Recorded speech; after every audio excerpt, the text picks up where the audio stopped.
여러분 안녕하십니까? 오늘은 도서관을 메타 디자인하다 제4편 공간을 이야기하다의 두 번째 챕터 지식자원 활용과 생산의 두 번째 시간 연구, 창작, 공간에 대한 얘기를 할까 합니다. 아마 공공도서관에서는 연구, 창작 공간이라는 것이 거의 없을 거라고 알고 있습니다.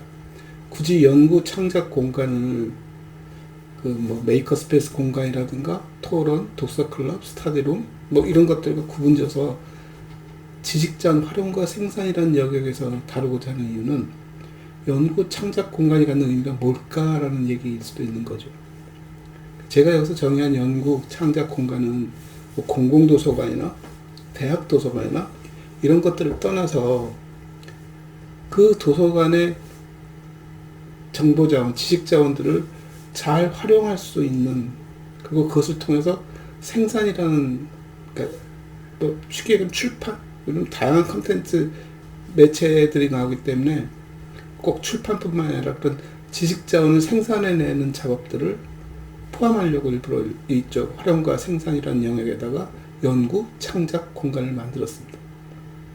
그럼 무엇을 연구하고 무엇을 창작하지와 왜 그것이 공공도서관에까지 의미 있는 일일까? 라는 얘기를 한 번째 짚어볼 필요가 있는데요. 보통 연구도서관이나 대학도서관에서는 연구 창작 공간은 충분히 납득이 갈 만한 얘기입니다.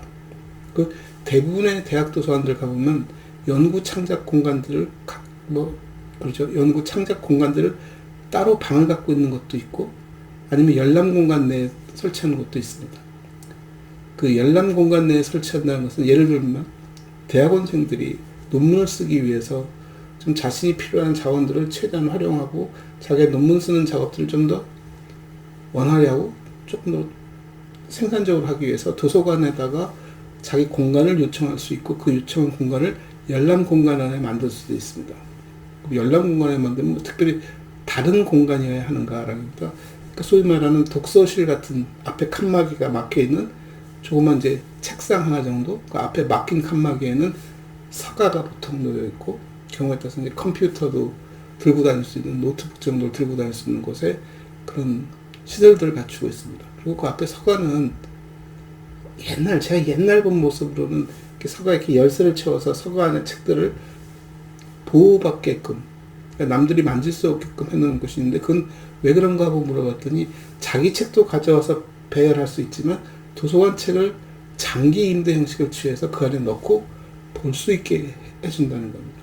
그러니까 책은 도서관 책이고 그 도서관 책이 도서관 내에 있지만 그 연구자에서 장기 대출된 형식을 취해서 그 서가에다가 배치하고 그것을 남들이 만지지 못하게 하는, 왜냐면 그 책이 분실돼서도 안 되는 것이고 다른 사람이 이용한다고 가져가 버리면 연구에 지장이 될 수 있는 것이고 그런다고 매번 들고 다닐 수도 없는 것이고, 그래서 그런 도서관이 그런 시설을 만들고 제공하는 것도 있고 별도로 방을 만들고 방에 그런 공간들을 제공하는 것도 있었습니다. 그래서 거기서 제가 얻은 아이디어는 뭐냐, 그렇구나, 대학 도서관들의 저런 기능들을 조금 더 활성화시킬 필요도 있겠다. 그래서 그것을 공공도서관에서 한번 해볼 수 있지 않을까? 근데 공공도서관에서 연구와 창작이라는 행위가 왜 필요하지? 아니, 연구와 창작이라는 행위는 공공이든 어디든 이용자 시각에서 보면 누구나 할 수 있는 일들임에도 불구하고 공공도서관이 그런 것에 지원을 해줄 필요가 있을까? 공공도서관은 공익성을 앞세우지만 그 공익성이라는 것은 결국 로컬, 그 지역 중심으로 그 지역의 지식자원을 이용하는 것에 대한 얘기이고, 우리가 장서라고 말하는 것이 모든 세상에 나오는 모든 지식자원을 다 포함하지 못한 뿐만 아니라 포함해서도 안 된다는 것을 전제하고 놓고 본다면 결국 그 지역사회가 필요로 하는 지식자원들을 수집하고 보존하는 행위가 전제된다는 것을 말하는 겁니다. 물론 이제 규모에 따라서 또는 예산에 따라서 다 구입할 수 없을 때는 다른 도서관을 통해서 이용을 진작시킬 수도 있겠죠. 그럼에도 불구하고 그 도서관은 자기가 소장하거나 자기가 소장하고 있지는 않지만 우리 지역사회에 꼭 필요로 하는 지식자원들을 연계시켜주는 행위. 아마 요즘 우리가 큐레이션이라는 말을 많이 쓰는데, 큐레이션이라는 행위를 특정 이용자들의 요구에 맞춘 지식 자원을 제공한다라고 한정적으로만 말할 수 있는 것은 아니라는 겁니다. 그리고 그것이 꼭 인터넷 자원만을 얘기하는 것도 아니라는 얘기죠. 결국 큐레이션이라는 개념의 좀 폭넓은 개념에서 보면 그 지역 공공도서관의 장서가 내재된 얘기를 하는 것이고, 그 장서를 구축하는 행위로서 큐레이션이라는 말을 나눌 수 있습니다. 즉 개개인 이용자들이 필요로 하는 지식자원들을 도서관이 다 구입하거나 제공해 줄 수 있으면 좋겠지만, 그러지 못할 경우에는 그것을 사이버, 소위 가상 공간에서 가상적인 자기 장서를 개발하는 작업에 큐레이션이라는 이름으로 인터넷 자원이 되었던, 자기가 소장하고 있지는 않지만 타 도서관을 통해서 이용 가능한 자원들을 망라하는 행위까지 들어간다면, 저는 그것이 그 도서관이 가져야 할 역할이고, 그 도서관이 지역사회에 자기가 만들어가는 지역사회 자원이다. 그 연장선상에서 연구와 창작을 생각해 볼 수 있다는 것이죠.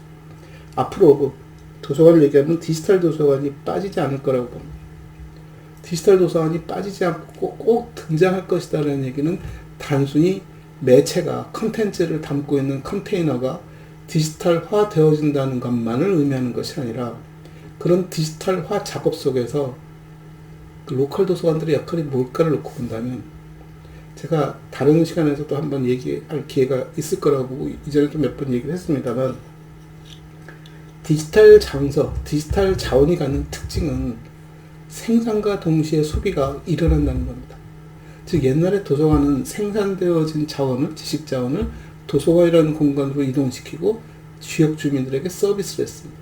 그는 이용의 편익을 최대한 도모한 것이고, 이용자 편익에서 생산 자원들을 한 자리에 모아주는 행위가 전제되었다면, 디지털 자원은 생산자가 생산과 동시에 그 플랫폼 속에서 소비가 바로 일어날 수 있는 것이고, 그 소비가 일어나는 과정에 지역 도서관 사서들은 어떤 장서들이, 어떤 책들이, 어떤 지식 자원들이 우리 지역사회에 필요로 하는 것들이야라는 것을 자기가 정의를 내릴 수 있다면, 즉 1000권의, 10,000권의 디지털 자원인데 그 중에 500권이 우리 지역사회민들에게 필요한 것이야 라고 자기가 정의를 내리고 지역 주민들이 그걸 이용할 수 있게끔 연결을 시켜준다면, 이용권을 확보할 수 있게끔 본인이 개입한 속에서, 직접 개입이든 간접 개입이든 개입한 속에서 자원을 이용할 수 있다 라고 볼 수 있는 거죠. 그럼 그런 자원들이 앞으로는 도서관이 애써 구입할 필요가 없는데, 지금도 문제가 되는 것이 뭐냐면은, 디지털 자원을 서비스하는데 도서관이 어떤 식으로 해야 하니에 대한 얘기와, 가격을 어떻게 책정할까에 대한 얘기와, 서비스 방법을 어떻게 잡을까에 대해서 약간 좀 출판계와 도서관계가 좀 혼란한 상황인 것 같습니다. 물론 잘 현명하게 해결해 갈 거라고 믿지만, 일단은 그 디지털 자원이 갖고 있는 특징상 그 디지털 자원을 도서관이 소장한다는 것 자체도 말이 잘 안 되는 것이고, 소장했다 치더라도 그 서비스하는 데 드는 부대 비용이 엄청나기 때문에, 지금도 보면 생산자가 가지고 있으면서 도서관에게 그 권한을, 이용 권한을 위임해주고 대신 자기들이 관리를 하면서, 도서관이 우리 이용자인데 그 사람에게 이걸 이용하게 해주세요 라는 요청을 받으면 그 사람에게 이용할 수 있게끔 열어주는, 결국 놓고 보면 디지털 자원은 도서관이 소장할 수가 없다는 얘기가 되는 것이고, 그렇다면 도서관은 그런 자원들을 외부에다 장기적으로 놓고 보고, 긴 안목에서 보면 모든 장소가 전부 다 소장할 수 없는 외부에 존재하는 것이고, 단지 그것을 이용할 수 있는 권한을 그 중에서 1000권, 10,000권 중에 몇백 권이 우리 도서관이 이용할 수 있는 권한을 확보했을 경우 그걸 서비스한다면, 지금도 도서관들이 불편한 것이 뭐냐면, 구입을 통해서 가져왔기 때문에 한 번 가져온 것을 자기가 몇 번이고 반복적으로 사용하는 것에 대해서는 아무도 뭐라고 하지 않지만, 디지털 자원은 그 생산과 동시에 사용권만 주기 때문에 그걸 연속적으로 여러 번 반복시키거나 동시에 여러 명에게 이용시키려고 할 때는 출판사나 생산자의 제재를 받을 수밖에 없는 메커니즘을 쥐고 있다. 뭐 법적으로 어떻게 정의를 하면 모를까? 그 전까지는 과거처럼 책 한 권을 사서 우리 마음대로 관리할 수 있어 라는 것이 작동하지 않는다는 얘기죠. 그 연장선상에 놓고 본다면, 그럼 도서관이 기여하는 방법이 뭘까 하는 얘기죠.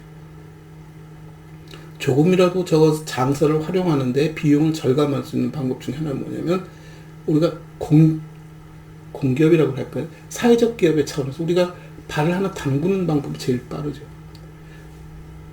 영리업자가 만들어서 서비스하는 것보다는, 그러니까 출판업자들이 만들어서 서비스하는 것보다는 도서관에서 어느 정도 지분을 갖고 참여하고 그 지분을 갖고 참여하는 속에서 서비스가 제공되어지면 가격을 절감시킬 수 있지 않을까라는 얘기죠. 지금 전자 자원에 대해서, 디지털 자원에 대해서 각 대학들도 심각하게 고민을 하고 있습니다.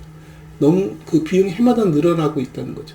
감당을 못할 정도로 늘어가고 있고, 어떻게 보면 도서관 입장에서 보면 의리되는 것이고 갑의 횡포가 굉장히 크다고 생각하는 것이고, 갑의 입장에서는 한 번 생산된 것을 예전처럼 팔았을 경우에는 바로 소비가 되어지고 바로 수익이 발생하는데, 이제는 긴 시간을 두고 팔아가는 문제가 생기기 때문에 아직까지는 그 과도기에 좀 이익을 많이 취하는 것 같다는 생각도 들긴 듭니다. 보험 성격도 많이 담고 있기 때문에. 그래서 이런 것을 감안했을 때 도서관은 그럼 앞으로 어떻게 할까라고 놓고 본다면 결국 도서관이 상당 부분 출판의 기능을 담당할 수밖에 없겠다는 얘기를 하는 것이고, 그 출판의 기능을 담당한다면 이익을 어떻게 나눌까에 대한 얘기죠. 예를 들어서 출판사들이 출판한 것들에 대한 가격을 100원이라고 생각하고 우리가 그 사용 권한을 받아온다면 도서관이 생산한 것들은 더 싸게, 왜냐면 도서관이 출판권 또는 그래서 그 판매권을 확보하고 들어간다면 그래서 조금 더 싸게 공급할 수 있는, 우리 도서관뿐만 아니라 다른 도서관들에도 그 싸게라는 의미는 뭐냐면 이 관리비가 들어갈 때 관리 비용 정도를 부담하는 속에서 우리가 비용을 매길 수 있다면, 표현이 잘하지만 우리가 생산하고 우리가 위탁하고 우리가 거꾸로 관리비를 내는 형식을 취해서, 그러니까 책값 전체를 내는 것이 아니라 관리비를 내는 형식을 취해서 운영시킨다면 우리는 그런 자원들이 많으면 많을수록 굉장히 싸게 이용할 수 있다는 거죠. 왜냐하면 그 자원들이 다른 도서관에 이용되어질 때는 제가격을 받을 것이고 그 가격의 판권을 우리가 받아올 수 있는데, 저작권, 이용권을, 그 이용권을 받아온 대신 다른 지식자원을 활용하는 권으로 바꿔올 수만 있다면 좀 더 싸지지 않을까. 물론 이 출판사나 이 플랫폼을 운영하는 쪽에서도 가격이 서로 맞아 들어가겠죠. 아마 장기적으로 파이가 커지는, 지식자원의 생산량이 늘어나는 효과를 가져올 것이다. 그리고 그런 늘어나는 생산량 중에 상당 부분이 우리 도서관 이용자들에 의해서 자발적으로 만들어진 지식자원들이 들어갔기 때문에 지식자원들이 우리가 이용한 어떤 성격과 특성에 잘 맞을 것이라는 얘기예요. 이제 그럼 그 다음에 드는 질문하는, 뭘 만들지? 무엇을 만들어야 상업적으로 생산되어진 출판물들과의 경쟁에서 우위를 확보할 수 있을까? 그러니까 가격에서는 우위를 확보할 수 있지만 이용되지 않는 자원이라면, 그리고 수익성을 갖고 있는 영리적으로 생산되어진 출판물이 나온다면 그건 품질 경쟁에서도 좀 불리할 수 있겠다라고 놓고 봤을 때 무엇일까? 결국 로컬리티죠. 이 지역사회가 갖고 있는 기록 자원들, 그 로우 데이터들, 소위 사람들 속에 구전되어졌던 동네의 어떤 소문이라든가 뭐 신화, 설화,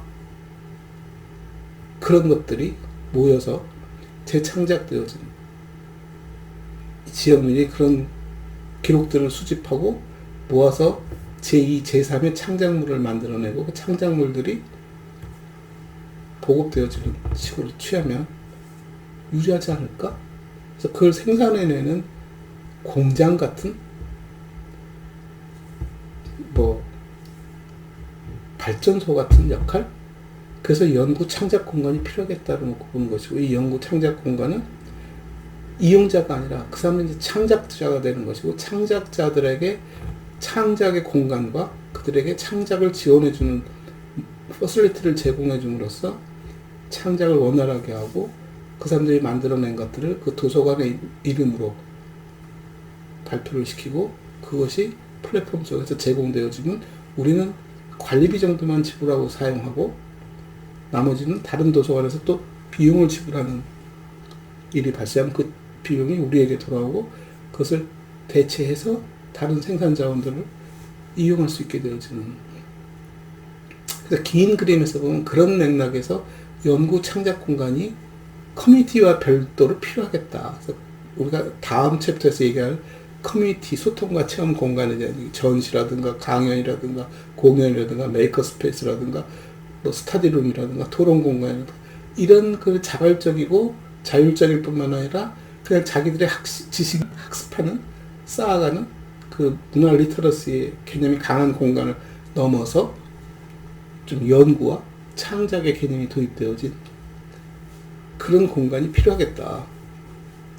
그래서 만약에 열람 공간 속에다 만든다면 열람 공간의 일부를 그런 걸 할 수 있는 좀 퍼실리티 시설들을 좀 더 제공한다든가 아니면 따로 공간을 만들어서 연구 창작 행위를 할 수 있도록 해주는 뭐 그런 그룹 창작이 되겠죠. 몇 개의 책상과 서가들과 그래서 그곳에서 그런 것을 지원해주는 뭐 필요하다면 경우에 따라서는 사서 선생님도 배정해 줄 수 있는 것이고 그래서 그들을 최대한 지원해 줄 수 있는 작업들 그리고 이제 그것이 생산되어졌을 때는 편집을 한다든가 거기에 어떤 뭐 서로 그 내용에 대해서 서로 감수를 한다든가 하는 작업들 그 다음에 그 도서관들은 그 지역사회 그런 기록물들을 최대한 수집하는 그래서 도서관들의 그러니까 디지털화 되어져 가는 것 속에서도 도서관이 지역 도서관들이 존재할 수 있는 이유 중에 하나가 뭐냐면 그 로컬리티에 있는 것이고 그 로컬리티라는 것은 결국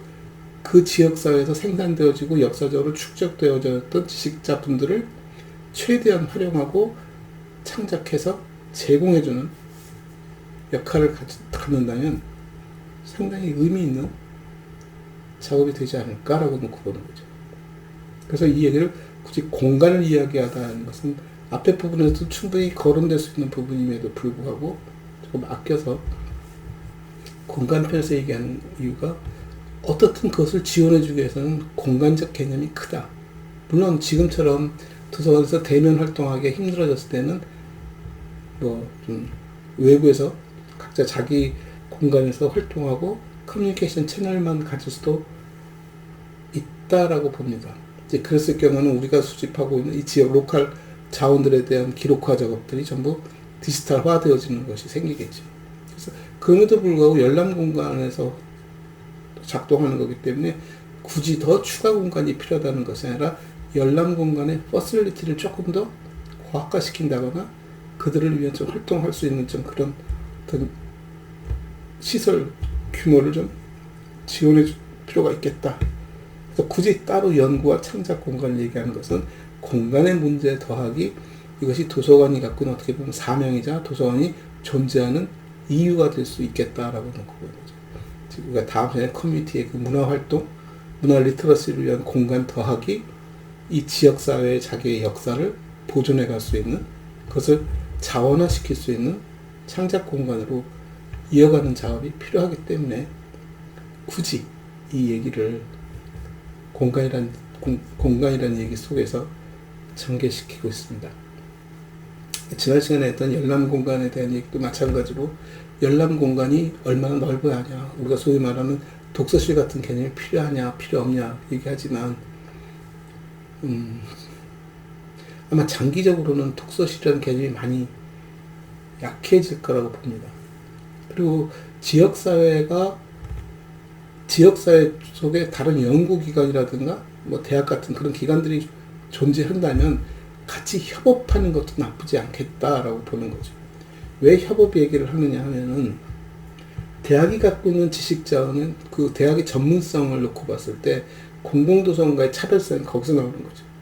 공공도서관이 어떤 특정 영역에 대해서 전문성을 확보하기에는 그 지역 주민들을 위한 공간이라기엔 조금 더 안 맞기 때문에 그런 전문적인 자원들은 대학도서관이 감당하고 일반적인 자원들을 공공도서관이 감당하면서 이 지역사회감들이 공공도서관과 대학도서관을 전부 다 활용할 수 있게 해주는 법 하나. 그 다음에 대학생들도 마찬가지로 그 대학생들의 교양을 위해서 필요로 하는 자원들을 굳이 대학 도서관을 활용할 것이 아니라 그런 것들은 전부 다 지역의 공공도서관을 활용케 함으로써 서로가 전부 다 윈윈할 수 있는, 대학은 대학 나름대로 굉장히 전문적인 지식 자원을 구축할 수 있게 되고, 공공은 공공 나름대로 대학생들을 포함한 그 지역사회 주민들을 위한 문화 리터러시에 일조를 할 수 있게 되는 것이고, 아까 말씀드린 대로 연구 창작 공간에 대학이 감당하는 몫이 아니라 이 지역사회가 감당할 수 있는 기록물에 대한, 기록 자원에 대한 연구들에 대한 얘기를 해준다면, 물론 이 부분은 대학과 서로 협업할 수 있는 부분도 존재하겠습니다만 충분히 설득력 있는 연구 창작 공간이다. 그리고 이런 연구 창작 공간들을 그 로컬리티를 얼마만큼 보느냐에 따라 다르겠지만, 만약에 우리나라의 현실에서 놓고 본다면 대표 도서관 정도 규모, 뭐 그 광역시라든가 도단이라든가 뭐 이런 식의 그 규모 속에서 대표 도서관들이 만들어질 것이고, 대표 도서관들의 기능 중에 하나를 이렇게 넣는다면 오래된 지식 자원들, 소위 기록 자원일 수 있죠. 그 지역 사회의 역사를 담고는 기록 자원들이 이관되어지고, 또는 이 지역 사회에서 생산되어진 모든 공공 기록물들도 같이 수장되어지는 효과를 낼 수 있다면 충분히 이곳에서는 그런 연구들이, 그런 창작 행위들이 가능할 수 있다. 그래서 만약에 대표 도서관이라면 연구 창작 공간을 좀 더 많이 좀 활발하게 운영시키는 것이 더 필요하다. 그래서 이것은 어떤 기술적인 부분의 얘기보다 기능적인 부분에서 그 도서관의 역할이라는 부분과 미래 디지털 도서관으로 진행해가는 과정 속에서 확보해야 할 기능과 서비스와 공간이 되겠다 라는 입장에서 말씀을 드립니다. 감사합니다.